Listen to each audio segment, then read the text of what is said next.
ఈ రాష్ట్రంలో రామరాజ్య స్థాపన కోసం పేద వర్గాలు మళ్లీ తలెత్తుకుని బ్రతకాలి, సంక్షేమ పథకాలన్నీ కూడా వాళ్ళకి చేరాలి, రైతులు, శ్రామికులు, యువజనులు, మహిళలు అందరూ కూడా సంతోషంగా ఉండాలనే ఒక ఉద్దేశంతో మా ప్రీతమ నాయకుడు జగన్మోహన్ రెడ్డి గారు పార్టీ స్థాపించి ఆ రోజు నుంచి కూడా నిరంతరం పోరాటం చేస్తూ ఈ రాష్ట్రంలోని పేద ప్రజల సమస్యల్ని ప్రభుత్వం దృష్టికి తీసుకువెళ్తూ పేద ప్రజలకి అండగా ఉంటూ పనిచేస్తున్న విషయం అందరికీ తెలిసిందే. గడిచిన ఎన్నికల్లో వైఎస్ఆర్ కాంగ్రెస్ పార్టీ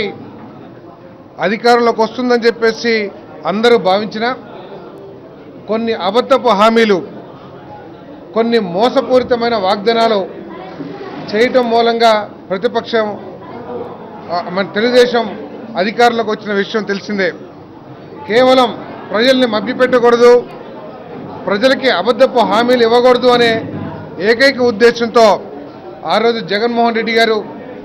ప్రజల్ని మభ్యపెట్టడానికి ఇష్టపడకపోవటం మూలంగా మరి వైఎస్ఆర్ కాంగ్రెస్ పార్టీ ఓడిపోయిందని చెప్పేసి చాలామంది విశ్లేషకులు చెప్పారు. అయినా కూడా ఆ రోజు నుండి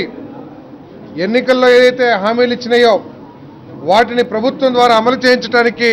నిరంతరం పోరాటం చేస్తామన్నాడు మా నాయకుడు జగన్మోహన్ రెడ్డి గారు. ఈరోజు ఏ వర్గాన్ని తీసుకున్నా కూడా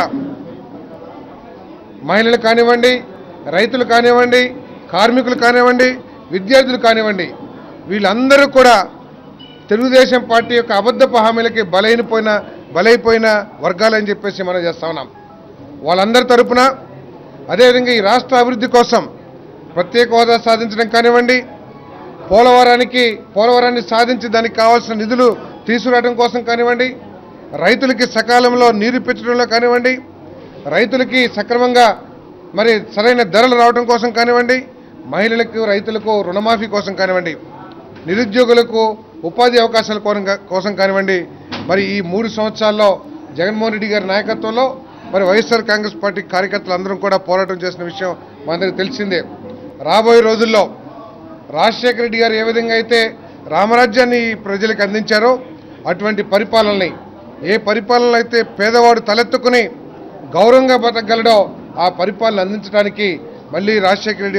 జగన్మోహన్ రెడ్డి గారి నాయకత్వంలో వైఎస్ఆర్ కాంగ్రెస్ పార్టీ మరి పోరాటం చేస్తుందని చెప్పేసి మనం చేస్తూ మరి కార్యక్రమానికి ఇచ్చేసిన ప్రతి ఒక్కరికి కూడా ధన్యవాదాలు తెలుపుతూ మరి వైఎస్ఆర్ సిద్ధాంతాలను తీసుకురావడానికి ప్రతి ఒక్క వైఎస్ఆర్ కాంగ్రెస్